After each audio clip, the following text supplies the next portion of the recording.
Allah berikan potensi, Allah berikan kelebihan dan juga kekurangan dalam diri kita. Itu kita harus benar-benar melotok. Itu kita harus benar-benar paham supaya ketika kita menghadapi sesuatu itu kita akan bisa mencari solusi. Tidak yang selalu kita itu merasa sedih. Kalau zaman sekarang itu kayak galau lah, baper lah, kemudian itu akhirnya membuat kita jadi seolah-olah kita tuh orang paling menderita di dunia, gitu ya.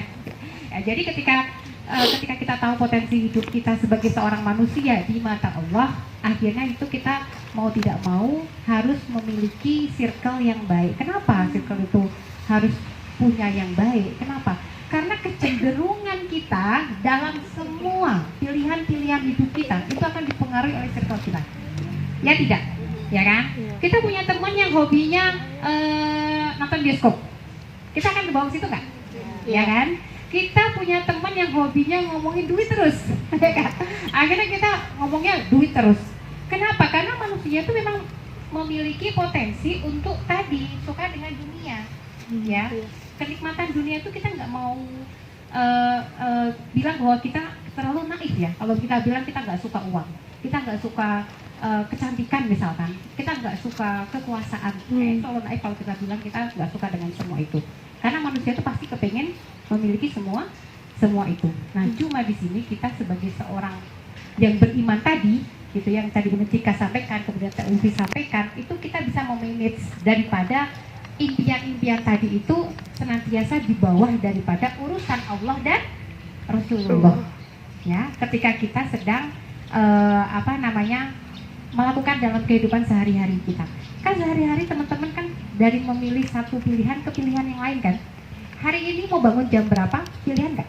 Pilihan. Hari ini mau tahajud atau enggak? Pilihan tidak? Pilihan. Hari ini mau masak apa? Pilihan tidak? Ya kan? Hari ini mau ke kajian ke sini atau enggak? Itu pilihan tidak? Pilihan. Hidup itu tentang memilih.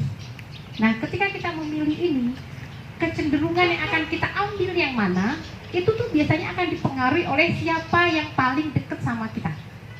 Ya enggak? Kita dekat sama teman yang senangnya tuh pengajian aja, dikit-dikit istighfar. Masya Allah. Dikit-dikit alhamdulillah gitu kan, dikasih musibah alhamdulillah. Kamu gimana sih dikasih musibah alhamdulillah gitu kan ya.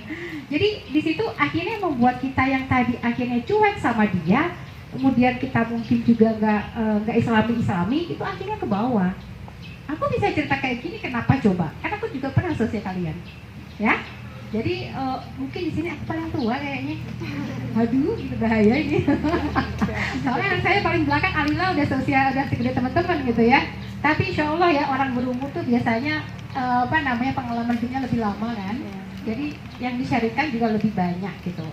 Jadi teman-teman ketika kehidupan masa-masa usia teman-teman itu ya bisa dibilang aku tuh berteman dengan orang-orang yang memang langsung baik-baik saja. Makanya aku nggak pernah mengalami yang namanya pacaran, nggak pernah mengalami yang namanya kayak tadi dari bioskop satu ke bioskop yang lain, nggak pernah yang ngalami hangout dari kafe satu ke kafe yang lain, kayak gitu nggak pernah ngalamin kayak gitu. Kenapa?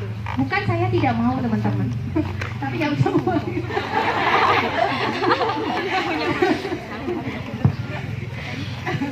Apa? Itu sekali saya ya.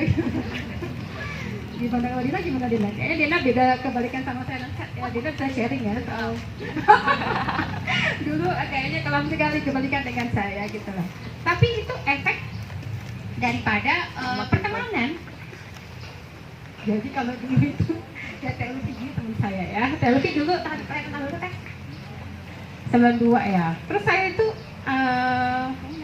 tahun berapa Teh? Saya coba tebak-tebak usia saya Teh. Tahun berapa? 80 berapa?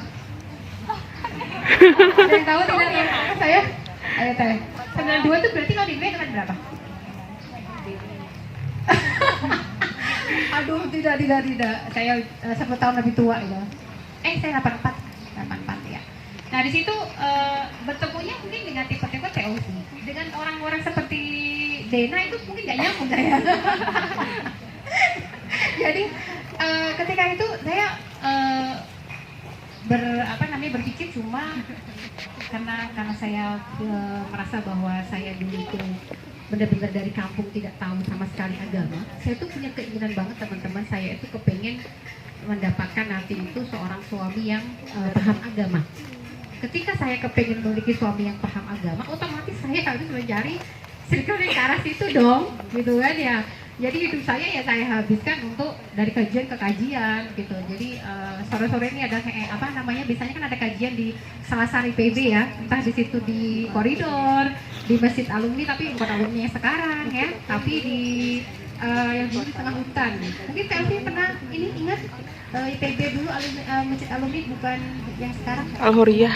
Iya, jadi di tengah hutan gitu Bukan, tuh, sering banget ada kajian-kajian. Nah, akhirnya di situ aku memilih jalan yang juga ke arah situ, gitu. Dan teman-teman juga yang senantiasa yang berteman dengan aku sehari-hari juga teman-teman yang selalu mengajak aku tuh untuk ingat Allah terus.